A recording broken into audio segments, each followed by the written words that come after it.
Ndugu wanahabari, napenda kutoa taarifa ya matukio na mafanikio yaliyopatikana kwa kipindi cha mwezi April na mwezi Mei mwaka 2025 kama ifuatavyo.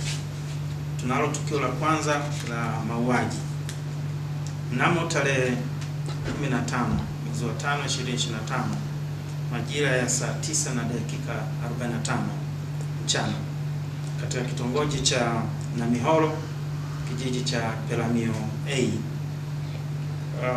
wilaya ya Songea, mkoa wa Ruvuma, binti aliyetambulika kwa jina la Shukurani Ajiliwa, kwa jina la umaarufu anaitwa Kidwangise.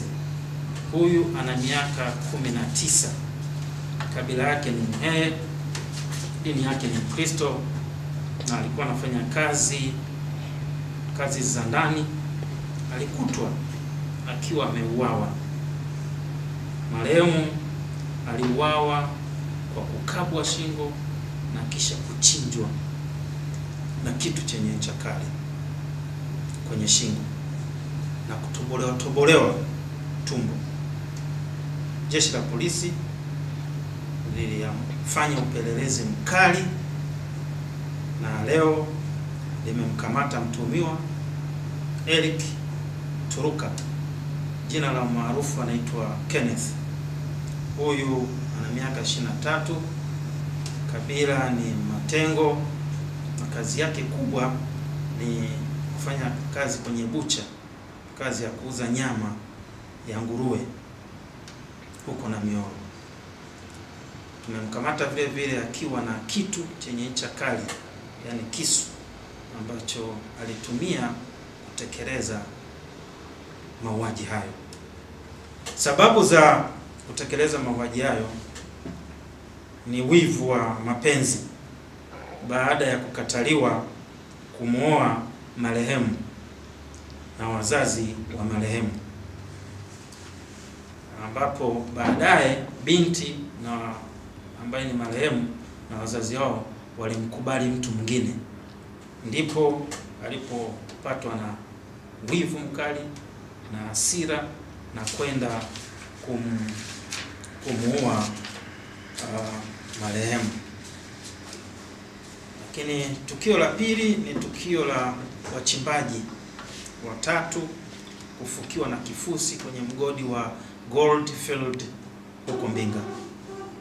Mnamo tarehe 8 mwezi wa 5 2025 majira ya saa 6:30 usiku katika mgodi wa Goldfield Company uliopo kijiji cha Lukarasi, wilaya ya Mbinga, mkoa wa Ruvuma, kulitokea tukio la maji kuingia kwenye mgodi na hivyo kusababisha mgodi kujaa maji na hivyo kutitia na kifusi kuziba kwenye mgodi huo. Kufuatia hali hiyo, wachimbaji watatu waliokuwa ndani ya mgodi usiku huo walifukiwa na kifusi hicho na hivyo kupoteza maisha. Jeshi la polisi likiongozwa na jeshi la zimamoto na uokoaji na vyombo vingine vya ulinzi na usalama kwa takriban wiki nzima limekuwa likipambana kuhakikisha watu hao waliokuwa wamefukiwa wanapatikana. Hivyo basi, jana timu hiyo ya uokoaji ilifanikiwa kuopoa miili ya watu wawili.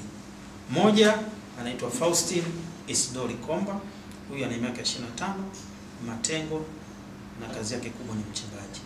Na wa pili ni Oscar Sevelin Komba, miaka yake ni 21, mchimbaji naye ni Matengo. Na watatu bado hajatolewa, ambaye ni Edson Kevin Komba, miaka 33, naye ni Matengo.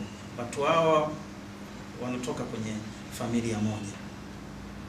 Na bado timu ya uokoaji iko kwenye eneo la tukio, inaendelea kupambana kuhakikisha unapatikana mwili wa tatu, na taarifa zaidi ya operation nzima jinsi ilivyoendeshwa itatolewa na mkuu wa jeshi la zimamoto na uokoaji mkoa wa Ruvuma.